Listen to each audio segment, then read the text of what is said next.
A recent report by the World Health Organization and UNICEF show 3 in 10 health facilities in the country lack access to clean toilets. Now, how serious is this and what can be done about it? The World Toilet Day, we are joined this morning by Louise Moll, and she's the chief of UNICEF WASH program. Now, WASH stands for Water, Sanitation, and Hygiene. Right. So good morning, Louise. Thank you so much for being here. Hi, good morning, Christine. Wow. I mean, such an important topic. I mean, people might just, gloss over toilet, but in other areas, there are no toilets. So tell us more about World Toilet Day and the challenges that UNICEF is facing. No, exactly. People don't really like to talk about sanitation, which is one of the reasons World Toilet Day was created. It provides an opportunity for partners, government, civil society, and the general public to come together and talk about sanitation and ways that we can resolve this problem. Here in the Philippines, we have around 6 million Filipinos who still don't have any access to a toilet at all. And that means they practice open defecation. They go wherever they can, might be fields or in alleyways or streams. And that obviously contaminates our environment, putting their health at risk, but also the health of everybody that lives in that community. Okay, so with that, what are the steps that are being implemented to help put a stop to this? Well, UNICEF works very closely with the Department of Health, and they have a national zero open defecation program. And that program aims to educate people about the risks of open defecation and to help mobilize them to try to find solutions. Over the last few years, UNICEF has been working with the Department of Health to also test other ways to improve sanitation. And we're very happy that all of those experiences have been worked into a new policy called the Philippines Approach to Sustainable Sanitation. That was signed on Friday by Secretary Duque and will be launched today on World Toilet Day. Okay, now what are the difficulties that, I mean, you have traveled, I talked to you earlier, you have traveled, all throughout the Philippines and helping so many people. What would you say would be the difficulties that you have faced in trying to help promote, WASH or sanitation? Sanitation is quite a challenging topic to talk about. So part of the work that we do with the Department of Health has been finding ways to have social communication campaigns that address the issue in a fun and light-hearted manner.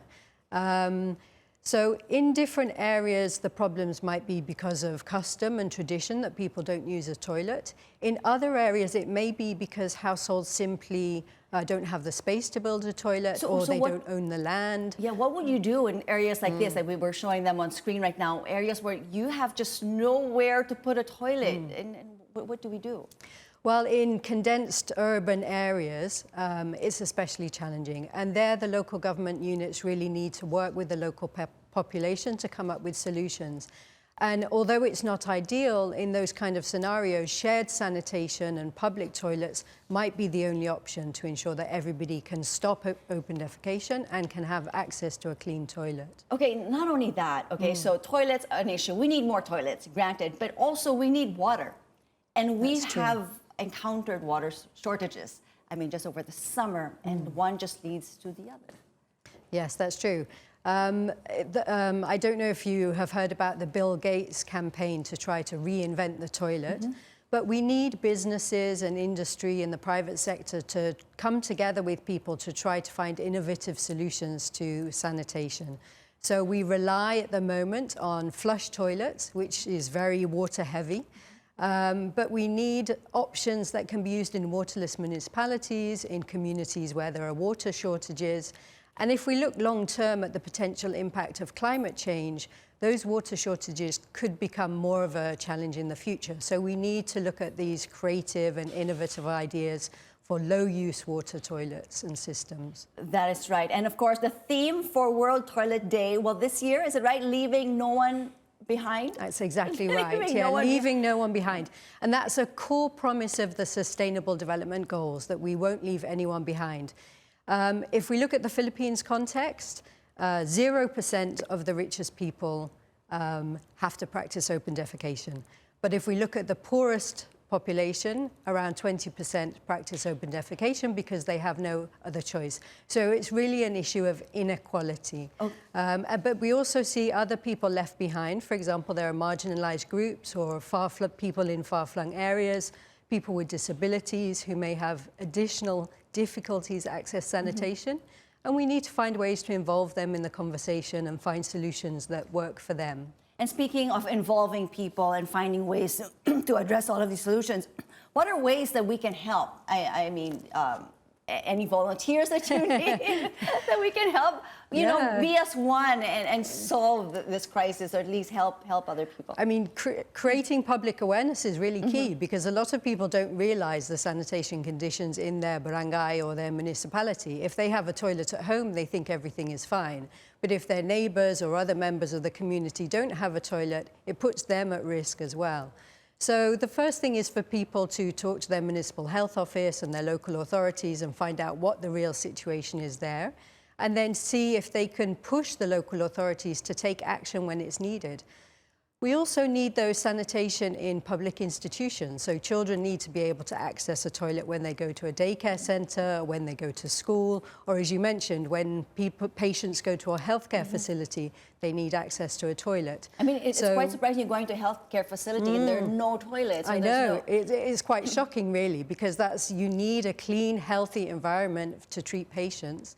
And so that's definitely something that the Philippines needs to invest in coming years. And also briefly, the consequences. I mean, if we don't do anything or if we delay any further, I mean, the diseases that can happen.